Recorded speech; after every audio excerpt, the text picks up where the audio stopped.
ஆடிப்பெருக்கு விழாவை ஒட்டி புதுமண தம்பதிகள் தமிழகத்தில் நீர்நிலைகளில் புது தாலி அணிந்து உற்சாகத்துடன் கொண்டாடினர். தஞ்சை மாவட்டம் திருவையாறு காவிரி கரையில் பூஜை செய்து வழிபட்ட புதுமண தம்பதிகள் காவிரி ஆறு தண்ணீர் இல்லாமல் வறண்டு இருப்பதால் தங்கள் திருமண மாலைகளை ஆற்றின் மணல் திட்டுகளில் விட்டு சென்றனர். காவிரி ஆற்றில் தண்ணீர் இல்லாததால் ஷவர்கள் அமைக்கப்பட்டுள்ளது.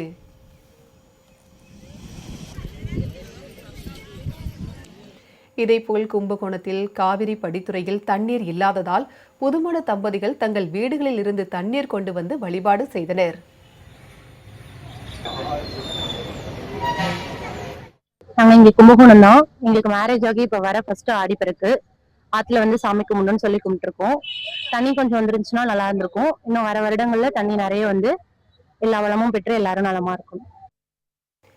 திருச்சி ஸ்ரீரங்கம் அம்மா மண்டப காவிரி கரையில் குவிந்த புதுமண தம்பதிகள் தாலி கயிறு மாற்றி தங்களது மகிழ்ச்சியை வெளிப்படுத்தினர். மேலும் பெண்கள் வளமான வாழ்க்கை வேண்டி காவிரி தாய்க்கு மலர்கள் மற்றும் பழங்களால் படையல்கள் வைத்து வழிபாடு செய்தனர்.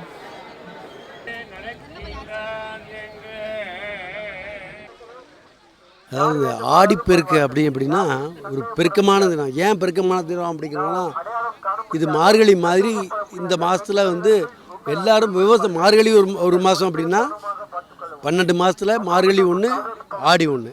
இதில் வந்து சுபகாரியங்கள் வந்து மற்ற நாட்களில் பண்ணுறது ஆடி மாதத்தில் கம்மி. ஏன் அப்படின்னு கேட்டாக்கா, விவசாயத்தில் எல்லோரும் கான்சன்ட்ரேட் பண்ணுறாங்க.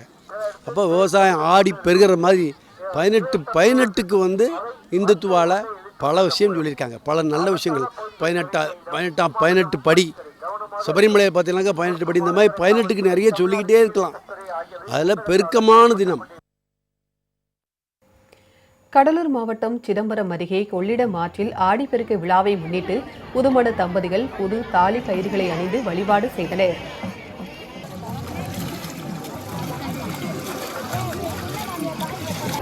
அரியலூர் மாவட்டம் அணைக்கரையில் புதுமண தம்பதிகள் ஒன்றிணைந்து பச்சரிசி வெல்லம் கலந்து காப்பரிசி செய்து மஞ்சள் குங்குமம் பனை ஓலை மற்றும் பழங்கள் உள்ளிட்டவற்றை வைத்து படையலிட்டு சூரிய பகவானை வழிபாடு செய்து புதிய தாலியை மாற்றிக்கொண்டனர்.